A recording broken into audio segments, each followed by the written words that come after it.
Let's talk about Madeline Astor, one of Titanic's most controversial passengers. You might actually recognize her story from the Titanic movie. She's briefly featured. When Jack is going to dinner with everybody and Rose is telling him who everyone is, she points out John Jacob Astor and his little wifey Madeline in a delicate condition. Delicate condition, of course, meaning pregnant. She points out how Madeline is trying to hide it and calls it quite the scandal. And I can hear you asking, why was it a scandal? Well, she was only 18 and he was 47. Not only that, but JJ was recently divorced. His previous wife Ava had been granted a divorce on the grounds of infidelity. And by the way, they had 2 children, and Madeline was younger than their oldest son.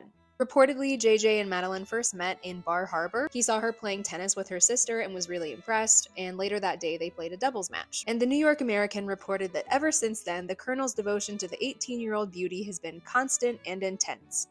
The rumor mill swirled for a long time. Then Madeline's father had had enough, so he announced to the press that the two were engaged. And all around the country, this sparked controversy. Lots of religious leaders condemned the marriage. She started getting threatening letters and got really sick. Within a few months, she recovered and the two married, after having a really difficult time finding a minister to marry them. They went on an extended honeymoon where they visited several places, including Egypt, where they hung out with none other than the unsinkable Molly Brown. They decided to go back to America, and on April 10th, they boarded Titanic. And I think Madeline was about 5 months pregnant at this time, so it was noticeable. Obviously, the ship sank, Madeline survived, and JJ did not, but for the rest of her life, she maintained that JJ was the calmest man on deck that night.